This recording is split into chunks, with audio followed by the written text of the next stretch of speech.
You're joining the Loudr Lawyer Network, the podcast where we sit down with the law firm owners, attorneys, and visionaries that are making the most noise in the legal landscape nationwide to find out the secrets to their success. Other podcasts think they're getting loud, but we're getting louder. Let's get into it.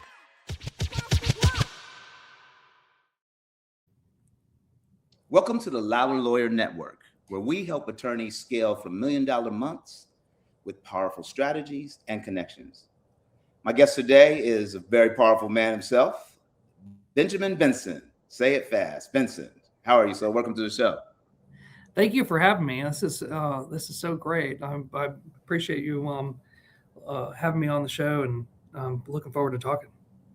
Yes, sir. Yes, sir. Now you're from. We have a little bit of things in common. I got family down in Atlanta. You're from Atlanta, right? Well, originally I'm from California, and then I've been in Atlanta for, well, I guess you could say I'm from Atlanta. I've been here since the mid '90s in Georgia, and I went to school at Augusta State in Augusta, and I studied and I took law school at Georgia State. So I've been in Atlanta for quite some time now. Okay, Yeah. okay. You from California originally? Yeah, Northern California. Wow, Cali boy. Yeah. See, I'm originally from California, but my father, I found my birth father in Georgia. So he no kidding. medicine out in Georgia. Where did you grow up in California? Down in San Diego. Okay. Remind me later. I got to tell you the funniest story about San Diego. Okay. I grew up in Northern California, which is God's country. Some of the most beautiful country in the world that I've ever been. And it starts by going through Big Sur. You already know. Yes. No, I got to spend a year and a half in Monterey, California, and so I drove Big Sur like a bunch of times. It's wow. Yeah. That's Some of those awesome, iconic drives. Yeah. That's so cool. And so I like to go with my guests. I like to take it back. Take me back to the moment before when you decided an attorney is what I want to be. Take me to that journey before med school. Mm-hmm. Yeah. So my undergrad was in political science. I thought I was going to be a business major, and then it turns out I was really terrible at math. And so I was like, well, that's not going to work for me. So I majored in political science, and then I got a job in Augusta working as a non-attorney representing people in Social Security disability claims. And in Social Security disability claims, the Social Security Administration wants people to have access to advocates who can help them, because a lot of times they're just not, they don't understand how the system works. And so there's this way to represent people in that. And so I got a job working for a former Social Security executive who started his own practice doing that. And so, like, as a 20-something-year-old, I was helping people who have, life-changing medical conditions that affect their ability to work. And I was helping them navigate and helping advocate for them in front of federal administrative law judges, trying to prove that they can't work. And what I found was that all of my life experiences had kind of prepared me for that. I grew up as a pastor's kid, and Pastor's kid?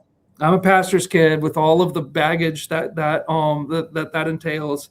But hey, also, nothing wrong with that, man. Hey, nothing wrong. I've had a lot of life experiences, but what I found was that those experiences, just listening to my dad preach, prepared me for talking about big things, right? And taking big things, big conceptual frameworks, and just putting it in a way that people can understand. My whole life I had been around that, right? And we talked about big spiritual things, and we talked about, fundamental, universal truths and things like that growing up. And so I just had this life experience of being able to take something that I understood and then be able to kind of translate that to people wherever they are. And I also had spent a lot of time as a gymnastics coach, and those life experiences had prepared me for what I was about to do. And so I would I would study all of these regulations and I would understand them, and then I would be able to just kind of talk my clients through, like, listen, just to give you a quick example, right? Like under the Social Security law, you have to prove that you have a condition or a series of conditions of medically determinable impairments that prevent you from being able to do the work that you did in the past and any work that exists in significant numbers in the economy, given your age, education, and work experience. When you say that to somebody who has a 10th grade education, like that doesn't mean anything to them, right?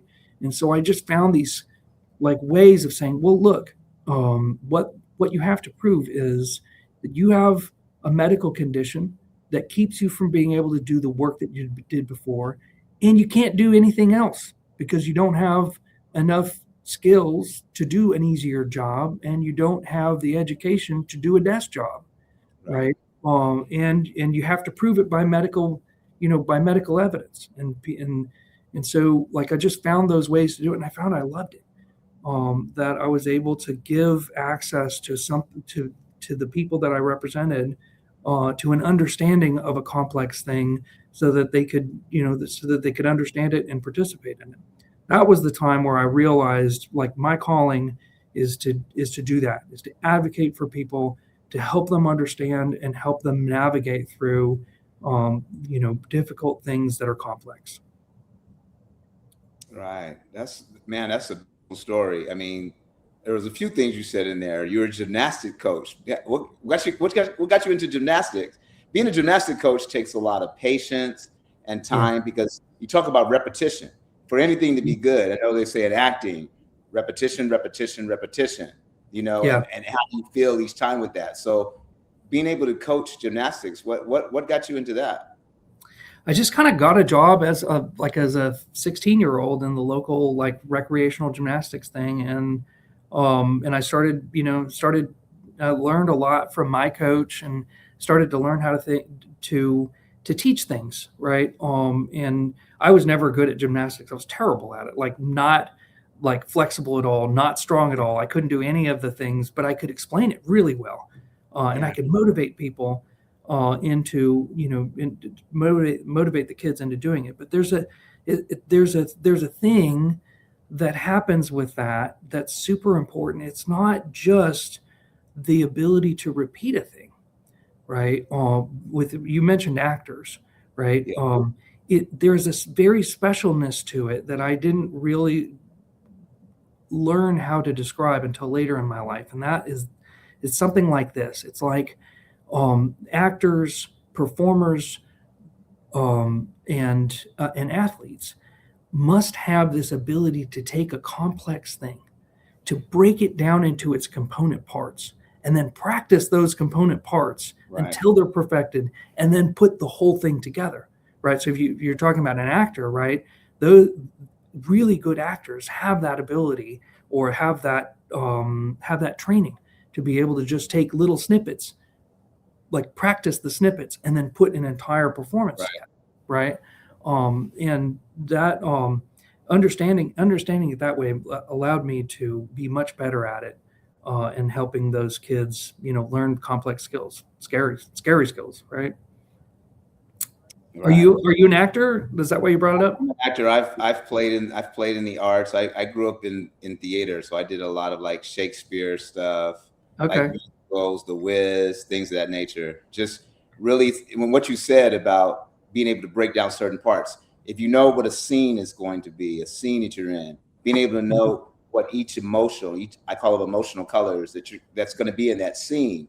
So if you know at the end of a scene that you're going to have a scene where you're really emotional, it's bubbling right under the surface as you're getting to that, and then that trigger word or that trigger moment, and that's where actors, we play off each other. We used to stand in front of each other. Meisner is what I practice, and you sit in front of one another. You just say, "Hey, I like that jacket you're wearing," and you would say, "You like my jacket?"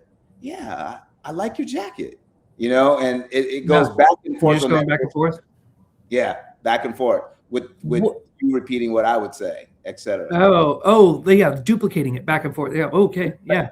What duplicate I it back and found forth until really, you recognize yeah, something that's different, and that's when you speak on that. But it has to be truth that comes from the gut. interesting. What I found, like, about actors, good actors and performers, is like this quality that I don't have yet.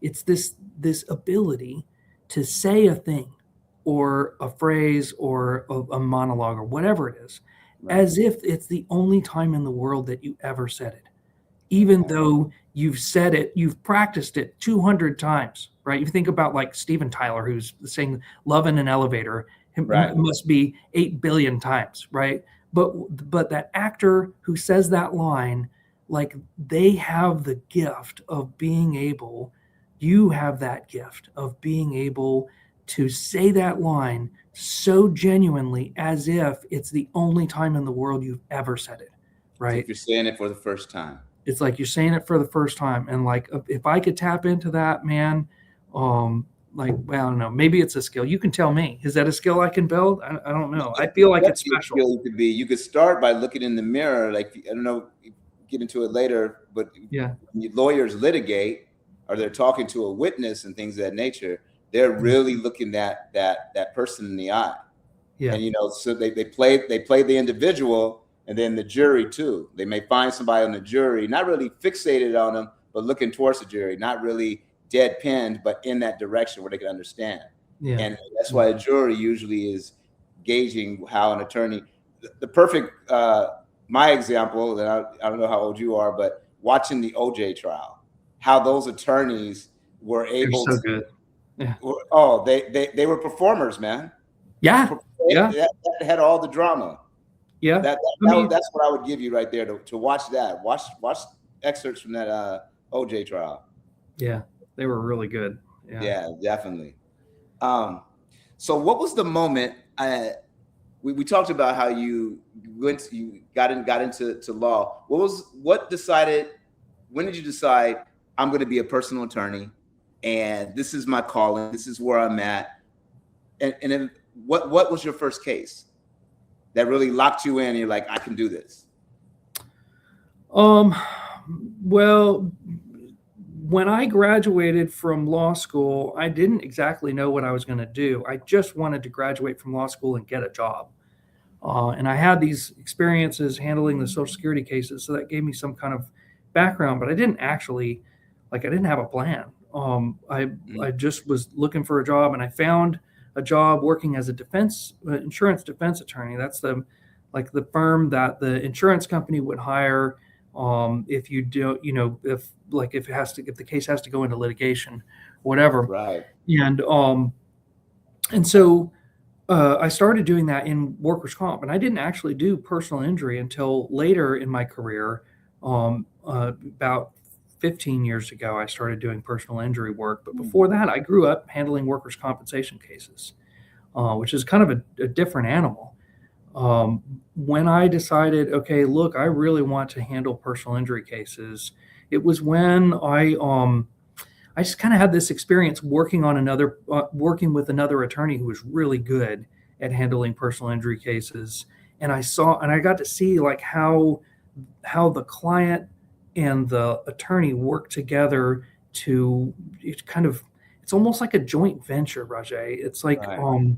We have this problem, you've been harmed, and we need to get a recovery for all of your harms and losses, and me as the attorney and you as the injured person, we have to work together to kind of orchestrate the whole thing. In workers' comp, it's not like that. In workers' compensation, if you get injured, everybody tells you what's going to happen, right? We're going to send you to this doctor, and that doctor might send you to physical therapy. We're going to tell you as the insurance company whether we're going to let you go to physical therapy or not, right? And we're going to tell you whether we're going to pay you or not, or whatever. And everything's being done to the person. And so in a personal injury case, though, in contrast, what happens is nobody's telling us what we have to do. We have to figure it out ourselves. We have to figure out, okay, like who's the person who's responsible? How are we going to make them pay? How are we going to find like an insurance policy that will pay on their behalf? How are we going to convince them to pay? If they don't pay, How are we going to convince a jury to order them to pay? Like all of those things we have to do. Nobody's going to do it for us. Nobody's going to do it on our behalf. Nobody's going to tell us what we have to do. We're doing it together. And that's what really appealed to me. When I had my first client, 15 years ago, where like, hey, I got to sit down, and it really wasn't that big of a case, right? Like lawyers like to talk about our cases. I like to talk about my clients, right? I had a really good client, and she was a really good person, but she didn't really have that big of an injury. Like it was, she got rear-ended, she had some whiplash, and I just got to sit down because it was one of my first personal injury clients and just talk through, okay, here's what we're going to do. Here's the plan. Let's make a plan. Let's go through the plan together. And we walked through it together, and we got we identified the recovery that we wanted, and we got the amount of money that we wanted from the insurance company. And at the end, I got to write her a check from the trust account and write a check to the doctors that we owed and get it all done. And it was just this great experience handling a kind of a small case, but the experience was big. And every client that we walk through that process with, it doesn't matter how big their case is. It's a person, right? It's the process that we're going through that's big. Anyways, that was what I kind of nerd out about. No, man, that what you just explained of how you got into personal injury is a real heartfelt story. So it shows that I like how you said, we work this together. You're building it. It's constructed. Although the injury happened, how are we going to get through this together? How are we going to? And that is a very different approach that the attorneys I've had on, no one has went to that direction right there. So you are definitely one in one in that approach to your analogy of how that looks, man. We think that there's a lot missed in our industry on like focusing on the customer experience. I don't know if you've heard stories about how customers or clients are can be sometimes dissatisfied with like how the process works. Like we're obsessed with building a process that is focused on our client, right? Our client, like the ethical rules that we're supposed to abide by say that we're supposed to inform our clients enough about their case so that they can make informed decisions about the outcome. Not that we're telling them how things are going to work, not that we're going to tell them what they're going to do and how whatever. Like we are supposed to, as lawyers, inform them about what the possibilities are. We are supposed to inform them about what their options are so that they can make decisions about it, right? And we'll do that in the course of a client's case. I just had this conversation with one of my clients today. They're in the middle of medical treatment, and they say, "Hey, look, I don't know how much more medical treatment I want to get. Like, should I, just wrap my case up now?" And I just had a frank discussion with them about it, and I said, "Listen, like, if you told me right now, Jim, that you were done, you're like, I'm fully recovered, I would tell you, look, you have, something like a $12,000 case, because I kind of know what it looks like, right? But if you don't feel like $12,000 accurately reflects how hurt you are, right, and you feel like you're still in pain, well, then, like, I can just tell you right now, it's not a $30,000 or a $60,000 case, right? It's a $12,000 case. You have to decide whether it's worth continuing to get medical treatment that you feel like that you need to pursue making sure that you get the right recovery or not. It's your decision, right? You're the person that needs to decide. I just need to show you what it is. And so we built our entire practice on like this ability to be able to tell our clients pretty well within reason what their case looks like on paper right now. Oh man, that is that part right there, because a lot of people don't understand. I mean, I've had some accidents in my lifetime to where when you're hurt, right? When you're hurt, and it really takes transparency. And I think what you just described there really helps an individual be able to understand where they are. Because a lot of people are in a rush, they panic, anxiety sets. They're like, I got to get back to work. I mean, how long do I have to walk around with the cast or neck Yeah. brace? Or, you know what I mean? It's you're a victim, but you really start feeling like a victim of how your family sees you, how your friends see you. And you want to rush back to just be how you are. And the fact that you're there to hold their hand through that process, and really nurture them is really important. That's an important step. And you said something. You said you've been practicing for about 15 years. How did you make the transition from being on the other side, doing defense? I assume that you did defense all the way through until you made your decision to go on the side of the first people that were in the accidents. Did you stand alone, or did you go with another firm, or did you just said, I'm going to start my firm right here? Yeah, no, I had an intermediate step. So I started actually my entire practice I've been since 2005, so like 21 years. But for the first like I don't know, however many, I can't do math. That's why I'm like I didn't go into business school. I can't do math. However many years, right? Some years ago. I was an insurance defense person. And then what I realized was that I'm really not a business to business person. You're in marketing, right? So I had to learn about marketing much later when I was like trying to focus on how do I build my business as a law firm. Right. But at the time I didn't know that. But there's two types of personalities. One is a business to consumer type of personality where you just kind of naturally are inclined to helping individuals, consumers, right?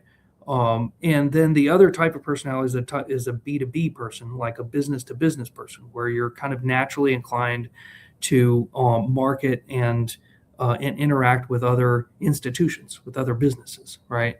And what I realized when I was at the law firm that I started at, the defense firm, was really in order for me to be super successful as a defense attorney, I really kind of had to be a more B2B person.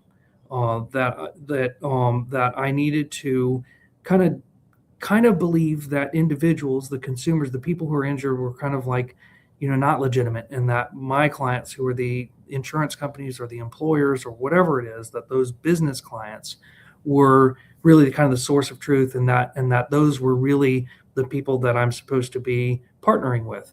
And I just didn't feel that. Like I wasn't geared towards that. And so once I just kind of discovered that in myself, that like I could fake it, I could continue to do that. I'm like good at acting. In something you could fake it. You could fake it. Yeah, I could fake it. Like whatever, like, but it would be faking. Like I'm just not naturally inclined to be a B2B person. I am focused on the consumer. I'm focused on the person who is on the other that needs my help. Right. That was really kind of the decision-making process for me, just realizing that. Wow. Man, your stories. So in your early career, your story's amazing. I'm sorry, I'm being bothered by a kitty that keeps jumping up over here. Is it a cat? A cat just came What up. kind of? Come here. I don't have animals, but when I grew up, I had a cat. This little guy. Oh, it's a calico. Yeah, it's really. Is she psychotic like all calicos are? Yeah. So yeah. While I was trying to turn her, she was tearing at my leg, so I had to put my face on. She was digging her nails into my. I had a calico cat when I was younger, and like I swear, this cat had like a 2 pet max. Right, you could pet them on the head twice, and then they would just bite you, just like out of the blue. Yeah. Yep, that part. And then just random like into my leg as you were sitting here talking. As when you saw me, my face go like this. I was like, it was digging right into my leg. Yeah. Unreal. So, Ben, early in your career, what was the hardest lesson you had to learn the hard way? I had to really learn how to control my emotions. Like growing up, I was always a dramatic person, like prone to like overreacting to things and really I'm I'm an empath, and so I feel everything, right? Somebody comes in and they say things just a little weird, like I feel it immediately. And many times I take it personally. Like somebody says something that feels like it could be critical, like I take it personally and I react to it and I bite back, or I'm passive aggressive back to it. And it took me a lot of like training, one to just to understand that those reactions were things that were just kind of replaying from either my childhood or just my kind of reactive mind, right? Absolutely. I can right? relate to that 100%. Yes, sir. And I actually went through like business therapy to figure out how to overcome it. And once I did, I became so much more free. And I realized, hey, you know what? 98% of the time, people say things they don't actually mean to be offensive, right? There's very little that people actually intentionally are trying to get at you or intentionally trying to be offensive. In almost every other circumstances, I get to choose whether to be offended or not, right? That's my choice. Choice. And then once I learned that, Raje, I learned that the opposite is true too. That those people who maybe take offense to something I said, they get to choose whether to be. Their reactions are their own responsibility. I'm not responsible for how they react, right? They're in charge of their own emotions, right? And if they have a hard time with it, look, I didn't mean it to be offensive. I know in my heart of hearts I didn't mean it to be offensive or whatever. If they took it that way, well, maybe they just take it that way. Right? Yeah, the same can be said, as you said, like when you were taking things, the person that was making the statement may be coming from another place where they're dealing with things that they had to deal with in their childhood and stuff. And right. A lot of they got their own baggage. Yes. Yeah, a lot of how we feel with interacting with one another, and being a preacher's kid, you can understand this, is the choices that we make in holding on, trying to be better. A lot of us forget about loving one another as Jesus loved us, right? That's right.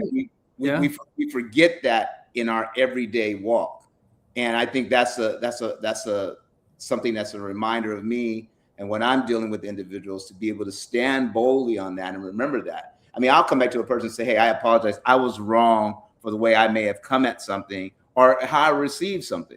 You know what I mean? And kind of clear the air there. Yeah.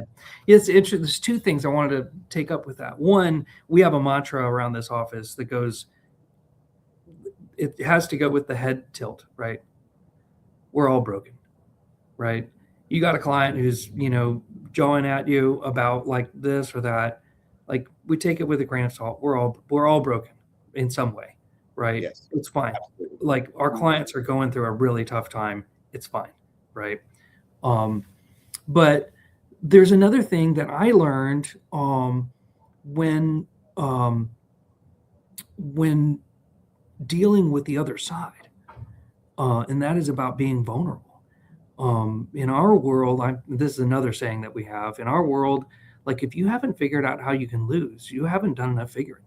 There's a way to lose, right? Otherwise, they would have already paid you, right? So what we've learned in our discussions with opposing counsel or with the adjuster or with the other side, where we're trying to like influence them to pay our clients more money, is that if we're just vulnerable with them enough, they'll actually lighten up and we'll get better results. And we can see it play out. Like I'll talk to a defense attorney and I'll say, look, we've demanded $50,000. And I imagine your heartache must be that there wasn't a whole lot of property damage, that there was barely a dent in my client's bumper. I totally get how I can lose, right? I totally get that if we went and took this in front of a jury, that there are going to be jury members who look at this and say, how could he have been that hurt, right? Totally understand. But like, I get it. But what else is there? What else am I missing, right? And once you're vulnerable with the other side, instantly you can have dialogue, right? Because they realize it's not going to be a saber rattling like exercise. It's not going to be a pounding on the table. Like they have to keep their guard up, that they can like not be vulnerable, but they can be honest about what they're seeing, and we're able to get our clients' cases resolved at an alarmingly fast rate when we engage with the other side in a way that's just honest, right? Look, I get it, right? Like I get how I can lose, right? Like not lost on me, man, right? and that's been like a really successful thing for us, is be able to just kind of be honest about it. No, that's amazing. To have that kind of, what's the word I want to use? The word slipped me. To have Transparency. that transparency. There you go. Yeah. That transparency Yeah, about you going. Now, with that said, has there been a defining moment where something hasn't gone the way you wanted to with your client and a case? And if so, how did that impact you moving forward?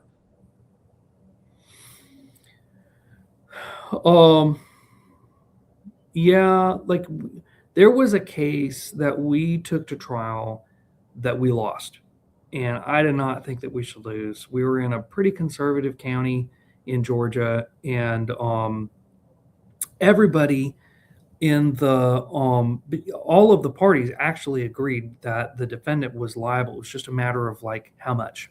We were arguing about damages. We're arguing about how much the outcome should be. And even their expert agreed that like there were damages. We're just disagreeing about the extent to it. And the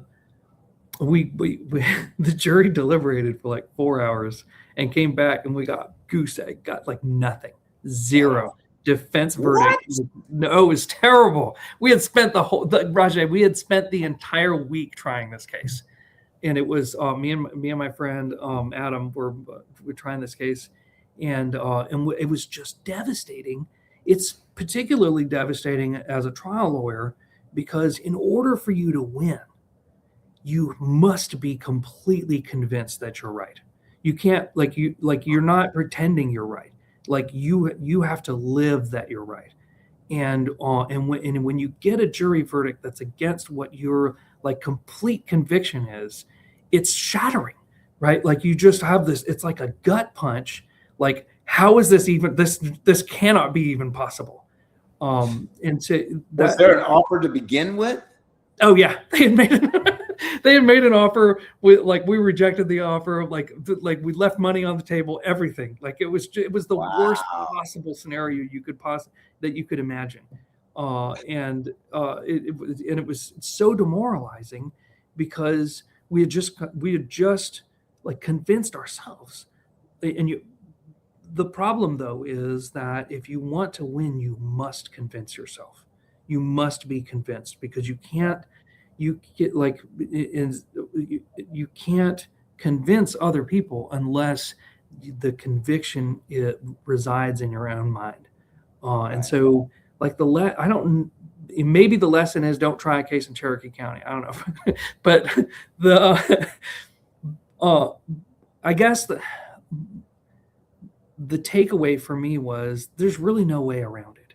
Like if you're gonna be in the high stakes of trying cases in front of juries, you have to know that you can't control the outcome, but that you have to be convinced that you're right, and you have to like present it as if it's the only time in the world that you're presenting it, right? But that was really particularly devastating to have that result.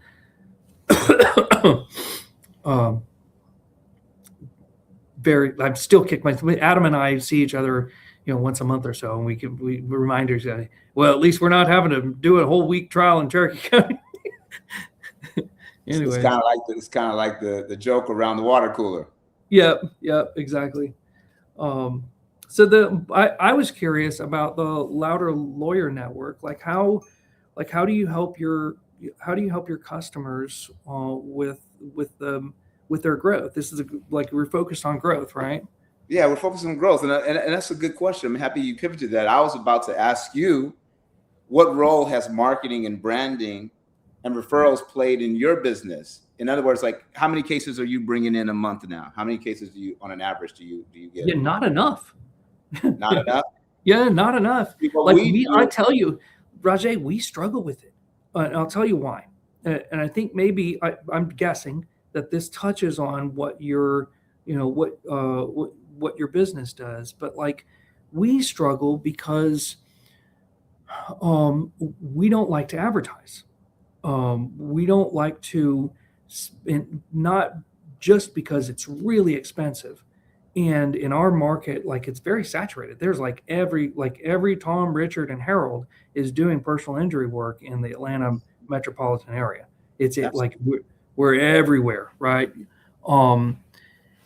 But the and so it's expensive. If you want a billboard, they're all taken up, and we also find this is kind of a different nuance to it, that we generally don't see eye to eye with the type of client that comes to us that has been the result of that kind of advertising. I'm saying it's super delicate, right? But there's this thing that happens when we message, hey, if you get in a wreck, you could be rich, right? If we're messaging out there, right? If you get a wreck, you're going to get a check, right? We're going to get you money. Like we got all of these messages out here with people doing this, with dollar bills and big, huge checks and things like that. And what we're doing when we're engaging in that messaging, Raje, is we're saying the wrong thing.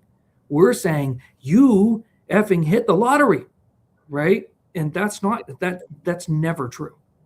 I can tell you that's never. If you've been injured, you know that's not true. But what you're saying right now, what message needs to be out there is what you're saying right now.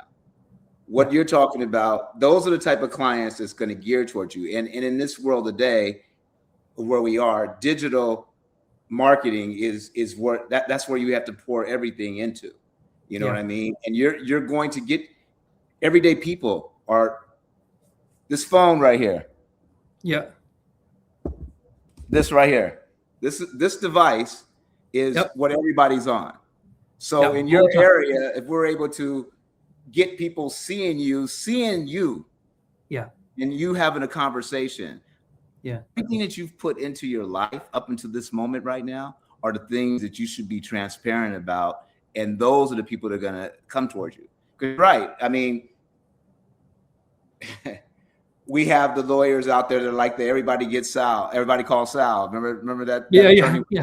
Better call Sal, right? Everywhere. It's kind of like I make a running joke about the new car salesman, used car salesman at times. That kind of vibe, Yeah. And I think it's how you position yourself and you storytelling. You're able to put it together. I know here at Loudr Media, the guys are great at what they do in pulling those results. And you appearing here on the podcast, you're gonna be able to take clips of this and be able to get those moments of what you want to say, who you are, the man behind the desk that's helping them. You know what I mean? So the transparency and the emotion that you have into it, and that those kind of things stick. Those are the lasting things there. Yeah. Well, to answer your question from earlier, like we've struggled because almost all of our growth has been organic growth. Like we do a good job for our clients. Our clients write good reviews. Those reviews are visible, and we keep in good contact with our former clients by having a newsletter and by texting them and just kind of remarketing to them. Not that they're going to get in a wreck again. Every once in a while that happens, but they have family members, right? And they have friends. And if we're top of mind with those clients, they're going to say, oh yeah, like the Bob Law Firm. You need to send them to the Bob Law Firm because they're good people, right? Those good customer experiences. And our other marketing is really kind of some B2B marketing with other like referral partners, right? Natural referral partners for us are, chiropractor who has a client that needs an attorney. And they'll refer them to us and say, Ben will take care of you. Ben and his team will take care of you. they do a really good job or whatever.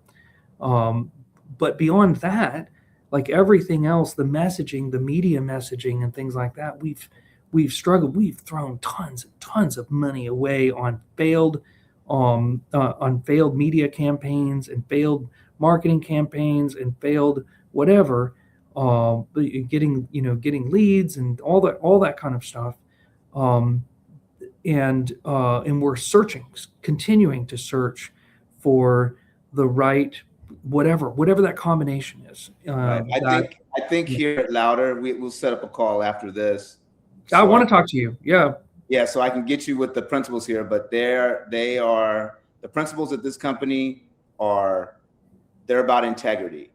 They're hard nosed and they're soft hearted, and they just take care of business. They're just bottom line guys. Loudr Media is got a good reputation. So well, I'd like to. I didn't know I was going to be in a sales. I didn't know you was going to get me with that. I'm open to it. I didn't know. I'm the guy that's out there in front, like talking to individuals, talking to attorneys and the different personalities, and that's why I'm able to. I'm looking at it from perspective of seeing you guys are human beings too. You know, you're not just. There's a lot of soft-heartedness. There's a lot of egotistical and narcissistic type person, but you don't come across that way. You come across like you let out with being a preacher's kid, and that you use empathy. You know what I mean? An empath. That's strong. That's strong. And there's not a lot of attorneys that practice that. And you know about acting, right? You know about acting. You know about truth. If you can come to an individual and just be your truth, just be vulnerable with your clients or with the potential people that are out there, I think that's going to play big for you. I really do. I mean, the truth. I'm convinced that you're right about that. Our issue is that we're not loud enough, right? That all of the, I'm just saying, not that I'm intentionally playing into your marketing. I'm just saying, like, that's the issue, right? I'm convinced that if people would just know me, they would like listen to me and say, that's a normal guy, right? That's a normal guy that I can work with. But there's so much noise out there, right? There's so much. Everybody in the world is making noise. Like I just don't know how you can quiet the noise and get your point across. I can't wait to talk to you guys about it. Yeah, at the end of the day. So let me ask you this. That reels with you. You answered what the role of marketing and branding is played. We're going to try and help that out. But what's the biggest myth about PI law that needs to die immediately? Well, the biggest, I don't know about the second part of it. Let me just kind of think out loud about it. Yeah, that's a tough question. There's a couple things that occur to me immediately. One is that like there's this myth that if you get injured, that somehow you hit the lottery, right? That you're gonna get rich because of it, and that's not true. What happens is those people who get injured, who are really really bad injured, they're hurting, right? They're not rich in health, right? They may have a bunch of money, but that money is there to pay for their lifetime of medical treatment that they need. Right. They didn't hit the lottery and just somehow like get this windfall, right? That they don't need. I tell this to clients all the time. Listen, you want to talk about the value of your case?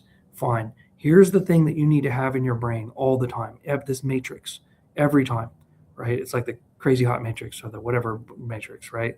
Like things that are good for you, generally bad for the value of your case. And things that are bad for you, generally good for the value of your case, right? Let me play it out just a little bit. One, doctor says you're completely fine, right? You can leap tall buildings in single bounds, outrun trains. You're completely healed. Great for you, right? Bad for the value of your case, but good for you, right? Like you're not hurting anymore. Good for you, right?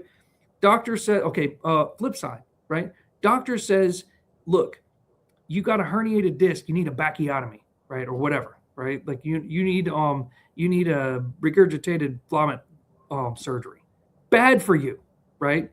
Good for the value of your case, but still bad for you. Like all of it is a matter of perspective. Either way, it's good for you or bad for you. But like generally, those things go in opposites with each other, right? If you're really, really, really messed up, the value of your case is high. But I wouldn't wish that on anybody, right? I've seen people who've gotten their lives just absolutely wrecked, and I hate it for them. We're going to get a good recovery from them, but honestly, none of it will be enough to compensate for the just absolute ruin that happened to your body, right? You didn't win anything. You got ruined. And this is going to be pale in comparison to it. That's kind of the myth that I wish we could overcome. Unfortunately, like the noise that's out there is the opposite of that. And what it creates is people that sometimes feel like, okay, I'm the consumer. You need to do whatever I want you to do. And and we don't build relationships with our clients that way. We don't tolerate our clients to, I don't say tolerate, but like we don't generally, like when we decide who we represent, it's not about whether they have a big case or not. It's about whether I like you, right? Whether you think the same way that I think, right? And whether you and I are going to make this, because I don't know how long, I don't know what we're going to be up against. I don't know how your case is going to end. Your particular case is going to end. I don't know what kind of like arguments we're going to be up against. All I know is I need to know you, Raje, well enough to know whether you and I can work together. Because the only time I lose, yes, we have to be partners, right? Yeah. And I'll tell you this, both of us have been in relationships enough. I can tell because you're at least as old as I am, right? We've both been in relationships enough to know that if you have to be partners with somebody who doesn't see eye to eye with you, 2 years is a long time to be miserable with somebody. Right. You can't make people happy, but you can make them miserable. Right. That's for darn sure. Right. Like and the times that like understand if you have a $5,000 case, fine with me. As long as you know that's what it is, right? I can make money handling $5,000 cases. And if you have a $500,000 case, also fine with me, as long as you and I both know that's what it is. The only time I lose as an attorney is if I'm convinced you have a $50,000 case and you're convinced you have a $5 million case, right? Because in that circumstance, I cannot make it a $5 million case. It just isn't, right? And I can't convince you that it's a $50,000 case without you being pissed off and an unhappy former client, right? That's when I lose. So all of our efforts when we're qualifying a client are really focused on talking and connecting with you as a person and trying to understand whether you think the same the way that we do. And that's a different kind of marketing, right? That's a different kind of connecting with people. You're selling reality and not dreams. It's a tough marketing messaging. Like we've tried putting that out there and it doesn't resonate. It doesn't resonate very well with people. Hey, all of the people that we worked with marketing before have said, Ben, what you really ought to do is just have like a big picture of a check. Like, no, I don't want to do that. That's the wrong kind of marketing, or that's the wrong kind of messaging. The reality, man, the realness, the common sense factor is, I think, resonates more than anything and so on. So with that said, if someone walked into your office today, what an attorney wants to work with your firm, or the younger you, what would you tell the younger you or that prospective new attorney with your time in the business? What would you tell them now? What would you tell your younger self? With everything that you know now, your experience. Everything I know now? Oh man, there's so many things. All right, if I had to boil it down to like if I got to say just one thing, Ben, you're Marley going back to talk to Scrooge, and you only had a chance to say 1 minute of things, I would say, Ben, all those things that you think that you're right about, that you're getting competing messages about, you're right? Don't doubt yourself. Because I experienced a lot of self-doubt. Like I thought to myself, this is not the way I would do it. This is not the way I would do this. this is not a good system. It's not a good way of like handling a personal injury case. This is like whatever. But because everybody else was doing it differently, I doubted myself. And now I look back, I could have a much more sophisticated organization if I had just convinced myself back then, 5 years ago, 10 years ago, no, Ben, reasonable people cannot differ about whether this is the right way to do it. There is, in this particular circumstance, there is a right way to do it, and you have your finger on it. Do not doubt yourself. If I could just tell myself that 10 years ago, I would save myself a heck of a lot of trouble. So look in the mirror right now and tell yourself that, because that's right where you need to be. Okay, Ben, you're right. Do not doubt yourself. When you know you're right, like stand by your convictions. People will try to convince you that you're wrong, try to convince you that other people could do it different ways. But you need to stand your ground and know, if you know that you're right, do not back down. How was that? I like that. That's perfect. You stand by that. Stand by that. Okay. And finally, man, I'm going to ask you. You made me feel better already. Hey. How much do you? Can I come in and have sessions with you? Like it's so empowering. Man, you can have sessions anytime, man. I'm really real talk. You could. You could absolutely. The last thing I'm going to ask you is, when you hear Loudr Lawyer, what does that term mean to you? Well, we talked about during the course of this, we talked about noise, right? We talked about everybody in the world is yelling. And when I think of Loudr Lawyer, I think of like that kind of, have you heard this term clarion call, right? Like the bugle or the war horn, or the thing that pierces through all of the noise, right? That thing that says, no, this is the true signal, right? This is the true, like the truth. And it needs to be heard by everybody so that they can know what the truth is. And the truth is we can have a better industry that is focused on the client, that is focused on the client experience, that they understand, that they're educated about how it works, that they're informed in writing about what's happening, and that they're participating in identifying and getting the outcome. That thing that pierces through the noise, that louder thing, right? That's what we have to focus on. No, absolutely. And to go along with your point, not only being loud, you talked about people, but involving the community. You're right there out there in Georgia, so being with the local Little League team, or the charity that's in town, you know what I mean? That what you're called for, maybe with the gymnastics club, being able to step out beyond that desk there, right?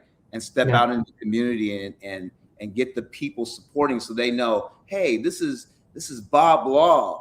They're not all money grabbing lawyers. Exactly. Yeah. You know what I'm saying?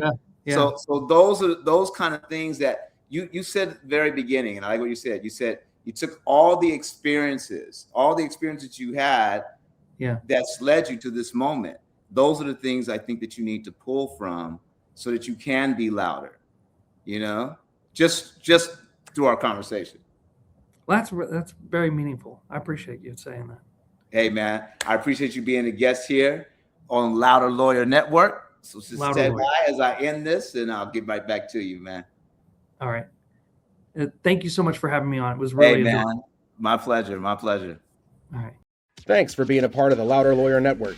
If you're enjoying the conversation, let us know. Give us a like and subscribe to never miss a thing. We'll see you next time right here on the Loudr Lawyer Network.